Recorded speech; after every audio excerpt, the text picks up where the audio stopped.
Bonsoir à tous et bienvenue dans ce nouveau live ce soir. Comme annoncé donc sur les réseaux sociaux cet après-midi, on va parler bien évidemment de la nouveauté du jour. C'est l'annonce hier de la Coros Apex Pro par Coros, donc une nouvelle montre dans leur gamme qui commence à sérieusement s'étoffer. Et puis on va surtout aborder en fait la question de savoir est-ce que Coros n'en fait pas un petit peu trop au niveau du nombre de montres par rapport aux fonctionnalités qu'il pourrait proposer. Donc ça, c'est un petit peu la thématique dont on va discuter en début de live. Et puis ensuite, on va aborder les tests en cours, ceux qui sont bientôt publiés, ceux qui vont commencer. J'ai fait un inventaire presque complet il y a une semaine sur Facebook. Et c'est vrai qu'il y a pas mal de choses qui sont prévues. J'ai du boulot là quasiment jusqu'à Noël, je pense, en tout cas au niveau des tests qui sont planifiés. Puis bien évidemment qu'il y a des choses qui risquent encore d'arriver et de se greffer par là-dessus d'ici là. Donc on va aborder un petit peu tous les tests qui vont arriver prochainement et puis ceux qui seront là un petit peu plus tard, puisque je sais que vous avez pas mal de questions sur les montres qui ont été annoncées par Garmin et d'autres au cours des dernières semaines, de savoir quand les tests seront là. Donc on va parler un petit peu de ça. Et bien évidemment, on terminera ce live avec des réponses à toutes vos questions. Vous en avez sûrement probablement au vu de l'actualité de ces dernières semaines. Et donc, du coup, on pourra passer un petit peu de temps à la session de questions-réponses. Donc voilà, je vais garder un œil ici sur les questions-réponses que vous pourrez éventuellement avoir ce soir. Donc, première chose, c'est, on en parlait en tout début d'intro de ce live, c'est la petite dernière qui a été annoncée par Coros hier, c'est la Coros Apex Pro. Qui est une montre intéressante, je trouve en tout cas, parce qu'elle vient se placer à peu près à mi-chemin entre l'Apex qu'on connaissait jusque-là et puis la Vertix. Donc j'ai un exemplaire de test de la Vertix qui est ici, parce que la Vertix, on va en parler aussi un tout petit peu parce qu'il y a quelque chose d'intéressant qui est arrivé dessus. Mais d'abord parlons de cette Apex Pro. Donc cette Apex Pro et la Vertix, déjà au niveau fonctionnalité, je vais vous dire, il y a quasiment rien qui les différencie. La seule chose qui va les différencier, c'est la qualité de construction. L'Apex Pro est un tout petit peu plus compacte, un petit peu moins avec un look baroudeur, mais ouais, déjà rien qu'à ce niveau-là, il y a peu de différence. Et puis c'est un petit peu l'autonomie qui va les différencier. Mais au niveau purement fonctionnel, c'est les mêmes montres. Et moi, je la trouve assez intéressante, cette Apex Pro, parce que toute la partie de cerclage ici, plus tout le dos ici, est constitué en titane. C'est assez rare qu'une une montre de cette gamme-là soit proposée dans sa finition de base avec du titane. Le verre, c'est du saphir, donc là aussi on ne le retrouve pas forcément sur toutes les montres, on le sait, et par exemple les Fenix 6 n'ont pas toutes le verre en saphir, et voilà, au niveau des rayures et de la résistance du verre au scratch, c'est clair que c'est un gros avantage. Et puis des montres en titane, on en trouve aussi chez Suunto ou chez Polar, mais ce n'est pas le modèle de base, et là on a vraiment pour un prix un peu d'entrée de gamme, enfin pas d'entrée de gamme, mais d'entrée de premier modèle dans la gamme, on a une montre en titane avec un verre en saphir, et ça c'est intéressant. Donc au niveau du prix, on n'est pas sur l'entrée de gamme, évidemment au niveau de la montre elle-même, puisqu'elle se situe à peu près à 500 €. On parlait de cette Apex Pro et puis de la Vertix. Donc sur ces deux montres, donc l'Apex Pro dès aujourd'hui et puis la Vertix par une mise à jour de firmware également, utilise un écran tactile. Donc la Vertix a été vendue avec cet écran déjà pré-tactile, mais pas encore activé dans le firmware. Coros avait quelques petits soucis au niveau de la fluidité du mouvement sur l'écran, et maintenant c'est activé parce que le fonctionnement leur convient, et c'est vrai que je l'ai utilisé quelques jours, c'est assez sympa à utiliser. L'écran tactile n'est pas actif tout le temps, et puis c'est une montre qu'on peut continuer à utiliser entièrement avec la molette ou avec les boutons, et donc ça je trouve ça très très sympa. de ne pas dépendre de cet écran tactile pour l'utilisation. Et puis Coros a décidé de ne l'activer que pour certaines fonctionnalités, à savoir le défilement de l'historique dans les widgets, typiquement l'historique d'altitude, de fréquence cardiaque, de pression barométrique, etc. Ou alors pour faire défiler les pages des données d'entraînement dans le profil sportif. Donc voilà, ça peut avoir un côté pratique, même si c'est vrai que la couronne rotative est déjà extrêmement pratique par rapport à ça. Et puis aussi pour déplacer la trace de l'itinéraire qu'on est en train de suivre en mode navigation. Et là aussi, c'est fluide, c'est sympa à utiliser. Je ne sais pas si on va l'utiliser très très souvent pour faire défiler son tracé, mais enfin voilà, c'est intéressant. Donc je vous parlais en introduction de la multiplication des modèles. C'est vrai que ça a pu en irriter certains, ou en tout cas certains se questionnent. Est-ce que Coros va nous proposer un modèle tous les 2 mois, mais tout avec les mêmes fonctions? Alors c'est sûr que c'est quelque chose qu'on peut se demander. Plutôt que de développer les fonctionnalités sur la Vertix et sur l'Apex, pourquoi reproposer un modèle entre les deux? Eh bien, la première réponse que je peux donner, c'est que ces 2 modèles-là ont un point commun, c'est que si vous les connectez à un ordinateur, peu importe lequel, vous verrez que les montres vont apparaître comme un stockage de masse, c'est-à-dire un peu comme une clé USB, et puis que la mémoire interne est de 4 Go de mémoire de stockage dans les montres. 4 Go qui ne sont absolument pas utilisés aujourd'hui ni par le firmware, ni par l'historique des activités, ni par rien du tout. Qu'est-ce que ça veut dire? Ça veut dire que soit Coros a prévu suffisamment de place pour pouvoir mettre plein de fonctionnalités après. Et puis, bien évidemment, là-dedans, on pourrait penser éventuellement à de la musique ou à de la cartographie. On sait que les 2 montres ont le support de Bluetooth de toute façon, puisqu'elles peuvent communiquer avec le smartphone. On voit mal comment techniquement ça pourrait être compliqué de connecter un casque musical. Ou encore, eh bien, on le voit en mode de navigation suivi d'itinéraire. Hein.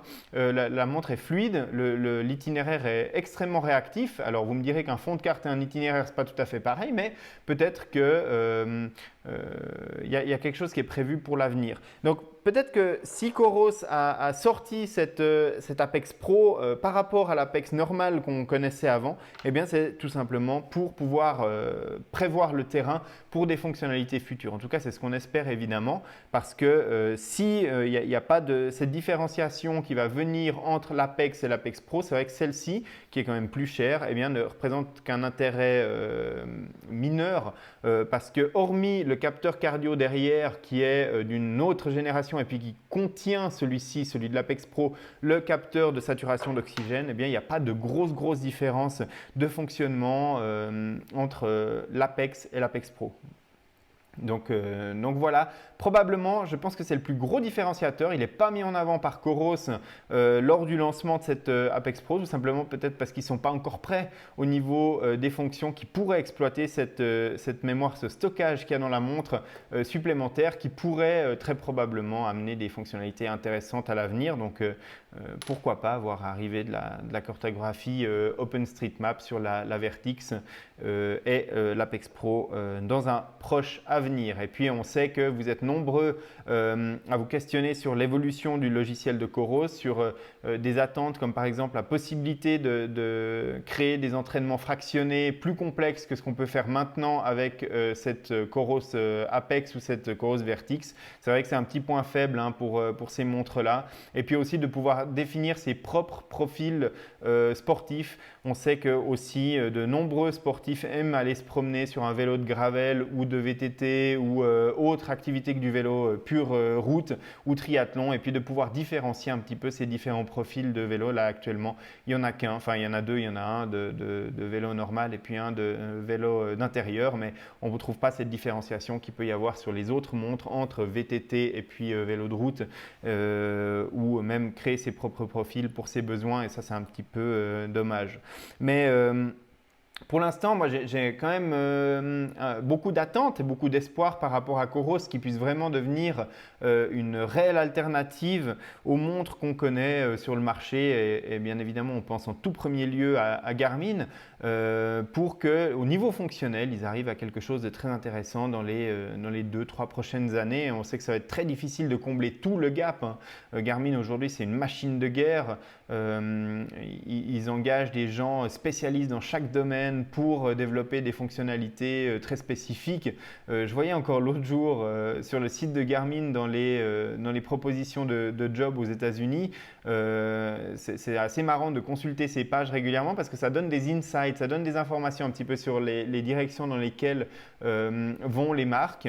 Et puis j'ai vu que chez Garmin, ils cherchaient 2 spécialistes d'analyse d'images radar météo. Alors, ce n'est pas forcément pour la Fenix 6, pour les Garmin Mark et pour les montres outdoor. C'est peut-être aussi pour leur équipement marine, aviation, etc. Mais c'est quand même intéressant de voir que voilà, ils engagent vraiment des spécialistes dans chacun des domaines dans lesquels ils veulent être performants. Et puis, ça montre un petit peu les directions dans lesquelles ils vont vouloir aller.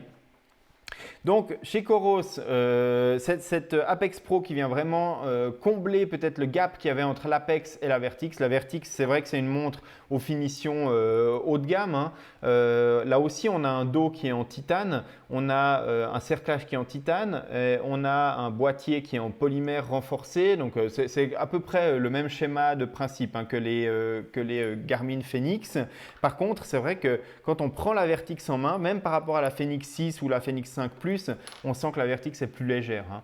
L'utilisation de titane rend quand même la montre plus légère. Et puis, ce qui est impressionnant chez Coros, c'est qu'il faut leur laisser, et qui me sidère à chaque fois que j'ai une Coros qui attend quelques semaines entre 2 tests.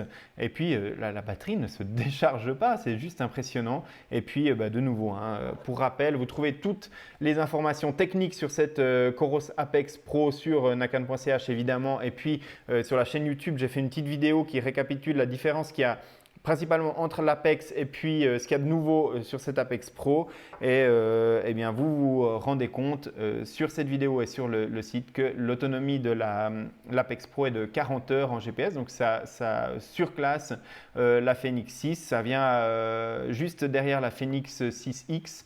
Et donc voilà, on est à 500 $, 500 €. Et donc du coup, il n'y a pas de Garmin à ce prix-là qui a une telle autonomie. Et ça, c'est vraiment très intéressant.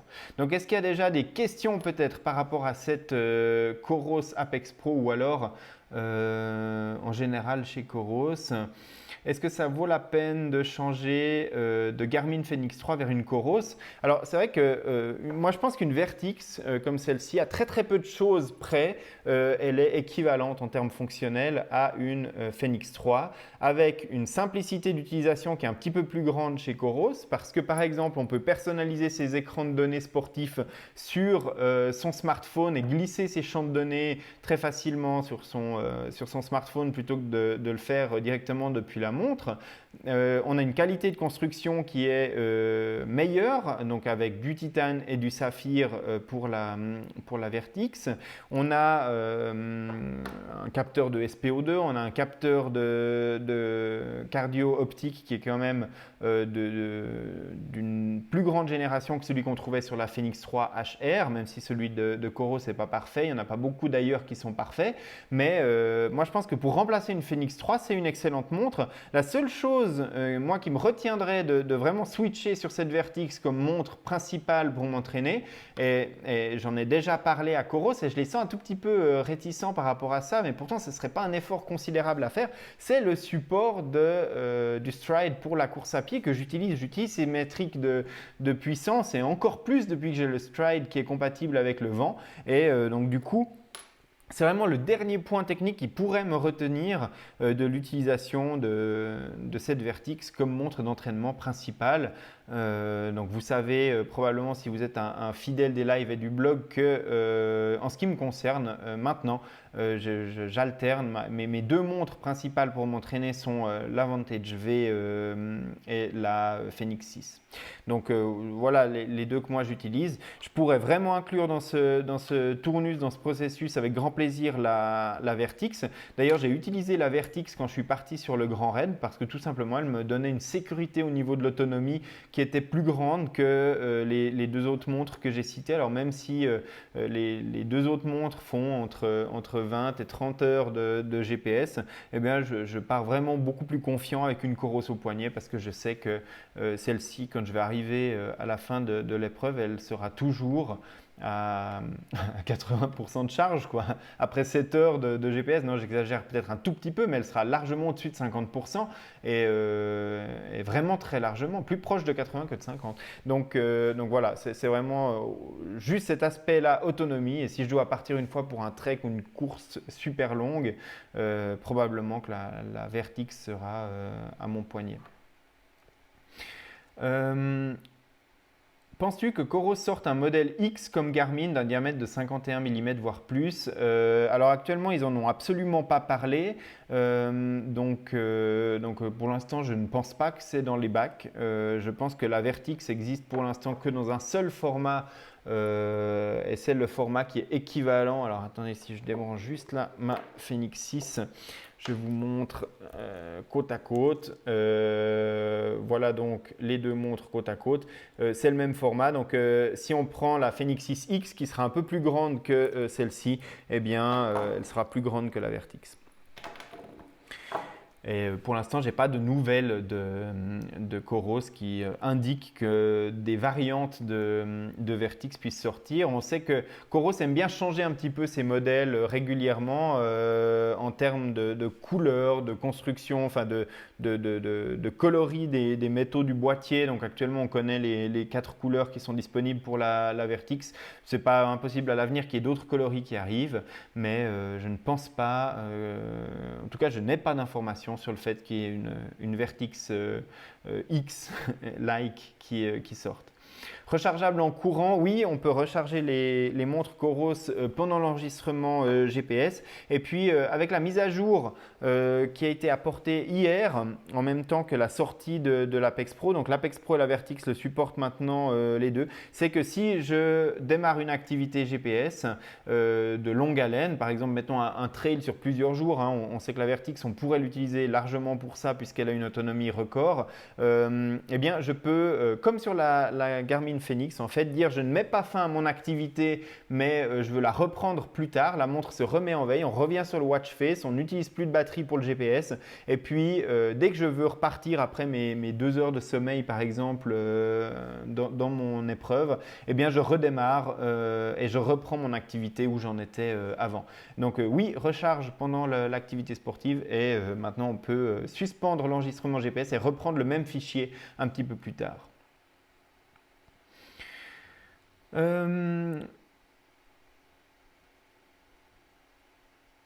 Alors, Maxime demande que penses-tu du positionnement prix de la Coros, donc je pense Apex Pro et Vertix, hein. De toute façon, je l'ai dit, hein, au niveau fonctionnel, les deux montres sont pareilles. Donc, ce qui vous fera la différence, c'est évidemment le prix et l'autonomie, et puis peut-être un petit peu le design du boîtier entre les deux.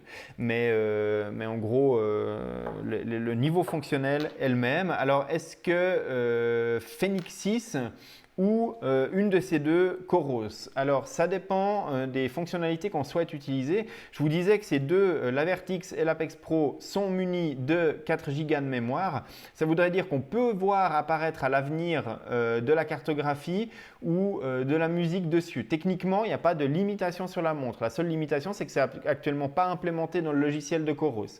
Donc est-ce que ça va arriver? Moi, je n'ai pas d'informations là-dessus, mais par contre, on peut imaginer que si Coros a mis autant de mémoire, ça coûte quand même de l'argent au niveau de la construction de la montre, de la conception, c'est pas pour ne pas l'utiliser. Actuellement, c'est pas utilisé. Donc, on peut voir de la cartographie. S'il y a de la carto qui arrive sur ces montres, c'est vrai que ça fera un gros pas vers un rapprochement de la gamme Fenix. Aujourd'hui, je l'ai dit tout à l'heure, la Vantage V fait partie de mes montres à l'entraînement que j'utilise régulièrement. Et puis sinon, la Phoenix 6 que j'ai aussi souvent avec moi. La Phoenix 6, c'est vrai que c'est la boîte à outils ultime. Donc quand je parle de Phoenix 6 dans ce sens-là, j'inclus la 945, la Forerunner 945 parce qu'elle a quasiment le même niveau fonctionnel. Cartographie, musique, on a vraiment tous les profils sportifs qu'on peut imaginer. Si je sors avec mon stand-up paddle ou que l'hiver je vais faire du ski alpin ou que j'ai envie de faire une petite session de ski de fond et puis ensuite je rentre chez moi, je vais me mettre sur mon home trainer et puis je vais me faire une séance de fractionné, je peux faire tout ça avec la même montre et ça, voilà, c'est super pratique. Maintenant, dans la Phoenix 6, on trouve même la carto spécifique aux stations de ski. Donc voilà, c'est imbattable au niveau de la panoplie de fonctionnalités qu'on trouve sur la montre. Donc c'est vrai que si on veut utiliser toutes ces fonctions, la Phoenix 6 garde un avantage. Maintenant, c'est vrai qu'elle est plus chère. La Coros Apex Pro a quand même cet avantage-là d'être à 500 €, quoi. Donc du coup, oui, on est moins cher que l'entrée de gamme de Garmin. Et je rappelle que la Phoenix 6 entrée de gamme, justement, eh bien, n'a pas de carton, n'a pas de musique. Donc là, il y a vraiment match entre les deux. Et les gros points noirs que pour l'instant, je verrais qui m'empêcheraient encore d'utiliser la Vertix comme montre principale, c'est l'absence de support du Stride et l'absence de possibilité de dupliquer et de créer ses propres profils sportifs.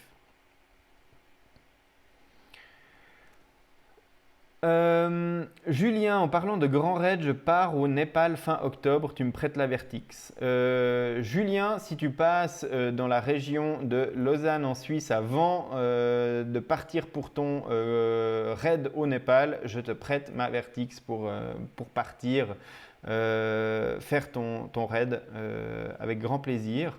Je dois la rendre à Coros, donc il faudra me la refiler après, mais par contre je peux la garder pour les évolutions futures de firmware, donc il me la laisse. Et donc si tu as envie de l'avoir à dispo, c'est avec grand plaisir que je te la prête. Ensuite, on arrive au bout des questions a priori par rapport à cette Coros Apex Pro, Vertix, changement de gamme chez Coros.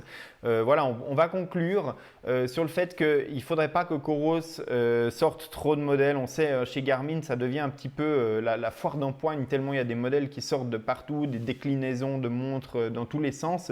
Et au bout d'un moment, finalement, ça a une seule conséquence, c'est que les gens se perdent dans cette immense gamme qu'est la gamme de Garmin et puis ne savent plus trop quoi choisir.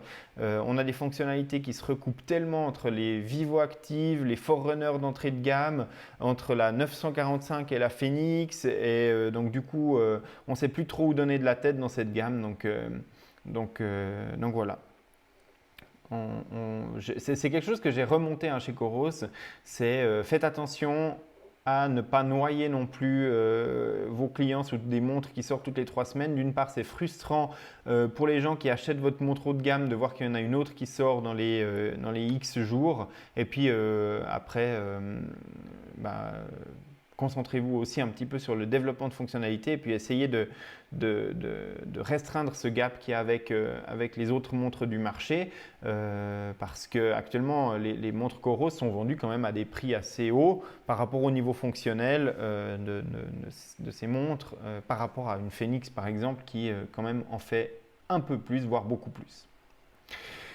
Voilà donc pour Coros. Ensuite, moi je vous propose d'aborder un petit peu les tests qui vont arriver dans les semaines à venir. Donc, vous avez vu une prise en main de la Coros Apex Pro. Je vais continuer à l'utiliser un petit peu à l'entraînement pour voir ce qu'elle a dans le ventre, pour l'utiliser au quotidien un petit peu plus longtemps que quelques jours qui m'ont permis juste d'écrire ce petit article, mais qui n'est de loin pas aussi complet qu'un test de fond en comble. Et puis pourquoi pas publier un test de fond en comble plus tard. C'est pas certain que je refasse un article complet avec toutes les fonctionnalités parce que comme je l'ai dit, eh bien c'est iso-fonctionnel avec la Vertix. Donc si vous lisez le test de la Vertix, vous avez le test de l'Apex Pro. Ensuite, on a la Phoenix 6 dont le test est quasiment rédigé. Maintenant, je suis en train de traiter toutes les photos, toutes les images, tous les schémas qui vont se mettre là-dedans, de mettre en page un petit peu tout ça et puis de préparer la publication.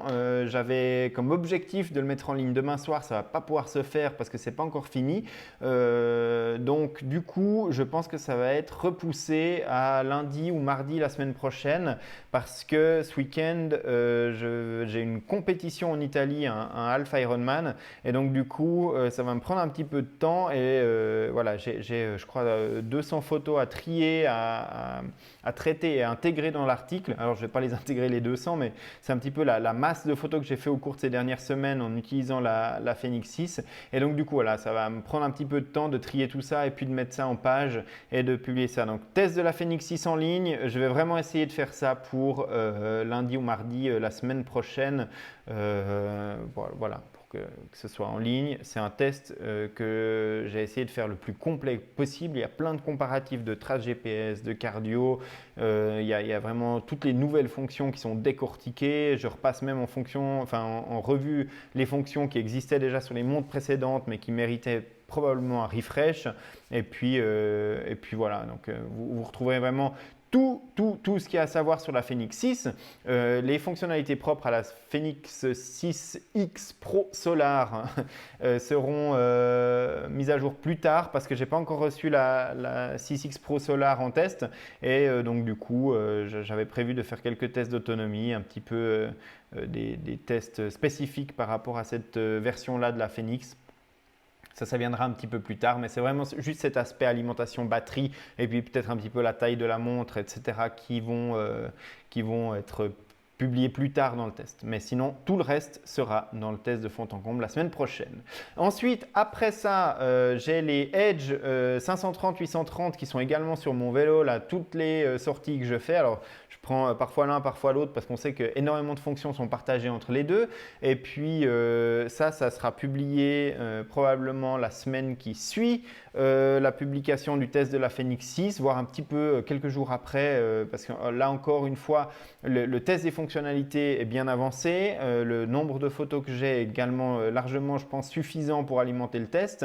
La rédaction du test doit être à peu près aux 2/3 terminée. Mais par contre, voilà, il faut mettre en page tout ça, il faut compiler un petit peu les données, il faut ensuite que je fasse les comparatifs de traces. Voilà. Alors, sur les Edge, il n'y a pas de cardio optique, donc c'est plus facile. Il y a de la qualité GPS, mais encore.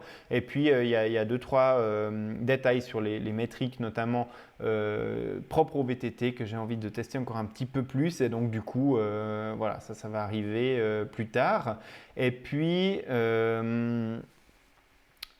ensuite, qu'est-ce qu'on a comme test? J'ai le Mi Band 4 qui va venir avec moi en Italie et puis je vais essayer de commencer le test ce week-end. Ça, c'est un activity tracker qui est sorti ce printemps. Je voulais vraiment faire le test plus tôt, mais malheureusement, je n'ai pas eu l'occasion de le faire. Ça va me prendre à peu près une semaine et demie de faire la rédaction du test, de tout compiler et puis de mettre ça en ligne. Et ensuite, il y aura, alors un petit peu dans le désordre parce que je ne sais pas exactement dans quelle mesure je vais faire ça. Ça dépendra aussi beaucoup de la météo, mais il y aura la Stratos 3 qui va être testée entre la fin de cette année et puis l'année prochaine, enfin début de l'année prochaine, j'entends les mois de janvier-février. Il y a le Kicker Climb qui est maintenant sur mon home trainer ici juste à côté de moi, qui va m'accompagner pendant mes séances de Zwift sur mon Wahoo Kicker cet hiver, et donc aussi sur lequel il y aura un test de fond en comble de cet élément-là. Et puis chez Garmin, lors de l'IFA, il y a eu l'annonce de la Garmin Venue et des Vivo Active 4. Et donc ça aussi, ça va passer entre mes doigts, je pense, d'ici le mois de novembre, décembre. Voilà, un test de fond en comble, encore une fois probablement combiné entre ces montres-là, puisque le niveau fonctionnel est le même. Simplement, l'écran de la Venue maintenant est un écran OLED et plus un écran transflectif comme sur les montres qu'on a l'habitude de voir comme la Vivo Active ou même les Phoenix et autres. Donc voilà un petit peu pour les tests de montres qui sont en cours ou à venir. Il y a plein d'autres petits détails qui vont arriver. Il y a le nouveau casque Aftershocks qui permet de nager pour écouter de la musique, qui va aussi être testé sur le site. Et puis d'autres petits détails comme ça qui vont arriver aussi au fil du temps d'ici la fin de l'année. Alors Julien, tu es à Neuch et tu passes à Lausanne vendredi soir. Alors malheureusement, vendredi soir, moi je serai en Italie pour le week-end, mais je vais te recontacter après ce live et puis on va regarder si on arrive à se synchroniser pour ça. A priori, je pense que d'ici fin octobre, ça devrait largement le faire. Maxime, toi qui as utilisé l'Apex Pro et la Fenix 6, laquelle des deux a présenté la meilleure précision GPS? Je vais vous dire très honnêtement que la Fenix 6, c'est pas top au niveau de la précision GPS. Quant à l'Apex Pro, j'ai peu de recul au niveau de sa précision GPS. Lors de l'unique comparaison que j'ai faite en course à pied avec la montre, j'en ai fait une autre à vélo, mais à vélo, c'est moins facile de voir des grosses difficultés GPS. Pour le simple fait qu'à vélo de route, on a le ciel qui est grand ouvert avec la vue sur tous les satellites et la réception est en général bonne. L'Apex Pro a donné des résultats moyens, un peu meilleurs quand même que la Fenix 6. Vous le trouvez sur nakan.ch, le comparatif, dans l'article Tout savoir sur l'Apex Pro que j'ai publié hier. Il y a un comparatif GPS avec quelques exemples de traces. Pas parfait sur l'Apex, mais meilleur quand même que sur la Fenix 6. La Fenix 6 est quand même pas mal à côté du chemin ou des sentiers sur lesquels je cours quand je suis en sous-bois. Et voilà, tous les constructeurs, Garmin n'échappe pas à la règle, ont du mal à apprivoiser ce chipset Sony. Et puis on sait que Coros a été, si ce n'est en tout cas un des premiers constructeurs à l'adopter, cette puce de Sony pour le GPS qui consomme moins de batterie, mais par contre qui est peut-être un petit peu plus sensible au niveau de la programmation et puis du filtrage du signal. Et donc Coros, ils sont un peu en avance par rapport au marché. Suunto a eu de la peine aussi. La Suunto 9, on se souvient qu'au tout début, c'était une catastrophe au niveau GPS. Ça s'est amélioré avec le temps. Et puis Polar bataille aussi avec ses Vantage. Et donc, on peut imaginer que Garmin, au fur et à mesure de l'évolution des firmware GPS, vont améliorer la situation. En tout cas, ce que je peux dire, c'est que sur la Fenix 6 que j'ai constaté ces derniers jours, parce que j'ai fait tous mes tests et comparatifs en mode GPS seul, pour avoir une égalité de traitement par rapport aux montres que je comparais par le passé. Mais là, c'est vrai qu'il y a quand même une petite amélioration. Alors, ce n'est pas flagrant, ce n'est pas un truc énorme, tout ou rien. Il y a une petite amélioration en mettant du GPS plus GLONASS avec la Fenix 6.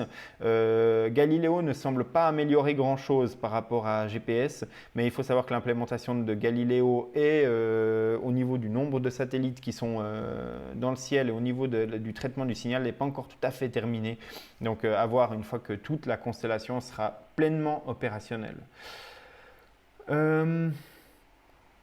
Alors, Paul qui demande l'appli portable pour Coros, je pense, bonne ou mauvaise face aux applis Suunto et Garmin. Moi, je la trouve très simple d'utilisation. Elle est très intuitive, celle de Coros. Elle est moins complète, mais par contre, les informations sont bien présentées et je trouve qu'on va à l'essentiel dans cette application. Ça ne plaît pas forcément à tout le monde qui va avoir des rapports dans tous les sens, d'avoir vraiment accès à des données sous plein d'angles différents. Dans l'application Coros, c'est vrai que c'est relativement succinct au niveau de la présentation des données, ça va à l'essentiel. Et puis de suivi sur le long terme au niveau de la progression sportive, par exemple avec les rapports qu'on trouve dans Polarflow ou dans Garmin Connect, mais il n'y a pas tout ça chez Coros.